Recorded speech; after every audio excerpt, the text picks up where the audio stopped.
I gripped the brass handle of the bedroom door. My knuckles turned white against the cold metal. It had been 3 years since the day he left, yet the latch clicked open with the same familiar resistance. The air inside hit me first. It was stagnant, heavy, and tasted of stale dust and old paper. I stepped inside, and the floorboards did not even creak.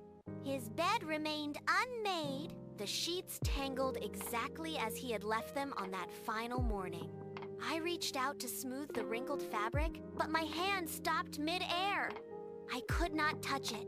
On his desk, a half-finished plastic spaceship sat with its wings frozen in mid-flight. I walked over and hovered a finger over the structure, seeing the exact point where he had stopped building. The silence in the room was not empty.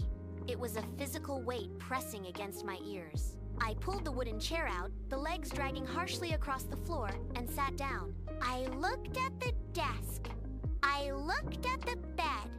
Everything was held in a state of suspended animation, waiting for a return that had long since become impossible. I let the stillness soak into the room. I scanned the desk surface, my eyes catching on a discarded game controller. Then, a comic book left splayed on the carpet.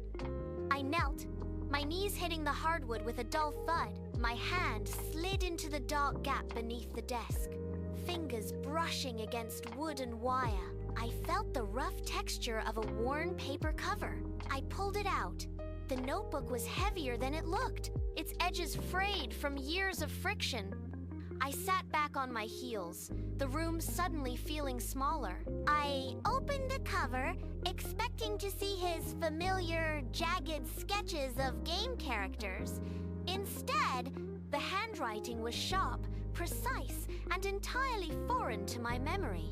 The first line hit me like a physical blow to the chest. It read, "If you are reading this, I am sorry I had to go."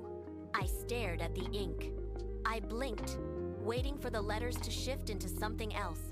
Something less final. They did not move. The apology sat there, anchored to the page. My hands began to tremble, the paper rattling in my grip. I turned the page, the sound of the leafing paper echoing in the dead air, and prepared to face the truth he had kept locked away for 3 long years. I turned the page. His handwriting shifted, becoming tighter, more frantic. He wrote about the long nights spent staring at the ceiling, the crushing pressure of expectations, and the persistent, quiet dread that followed him through every daylight hour. I read of his hidden failures, the mistakes he kept buried beneath a facade of ease. These were not the notes of a boy I thought I knew. They were the raw, unfiltered accounts of a mind constantly at war with itself. I felt the weight of his words pressing into my palms. Page after page, the narrative of his suffering grew more complex. I saw dates scrawled in the margins, tracking months of silent struggle. My vision blurred. I wiped my eyes with the back of my hand, leaving a smudge of graphite on my skin. I reached the final page. I braced myself for a sign-off, a final goodbye, or a simple request to be forgotten. I flipped the leaf, expecting the end of his confession. My breath hitched, lodging deep in my chest. The page ended abruptly, yet the surface beneath the last sentence looked uneven. I leaned closer to the desk lamp, squinting at the paper, and saw something that stopped my pulse entirely. I tilted the notebook under the lamp. The light caught a dull, liquid sheen at the bottom of the page. It was wet ink. My finger hovered over the surface, trembling before I dared to touch it. It smudged instantly, a streak of dark blue staining my fingertip. I looked at the words again. "You do not have to be sorry anymore. You did not go. You stayed."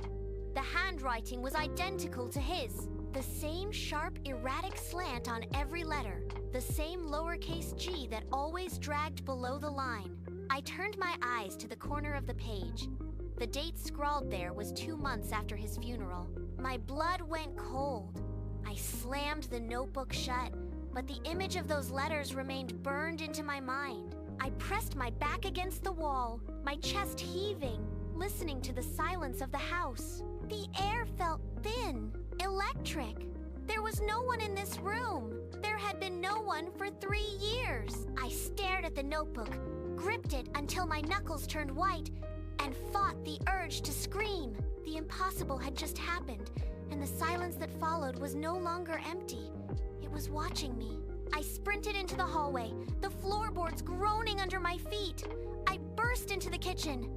My mother stood by the counter, her back to me. I slammed the notebook onto the table. The sound echoed like a gunshot. She turned, startled, but her eyes locked onto the page. Her face drained of color as she read the final line.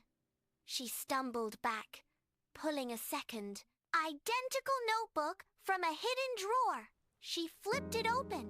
It was filled with nothing but fragments, broken sentences, and unfinished sketches. She looked at me, her voice a brittle whisper. She pointed to the desk in his bedroom. I ran back, grabbed the pen, and pressed it against the paper. Nothing. The nib was cracked, the internal reservoir long since dried into dust. It had not held ink for years. I returned to the kitchen, breathless. We stood together, the afternoon sunlight hitting the table. I looked down at the notebook. The dark, wet ink was vanishing, sinking into the fibers of the paper until the page was blank once more. The heavy, suffocating pressure that had lived in my chest for 3 years simply dissolved. The house felt light. He was at peace. For the first time, I was too.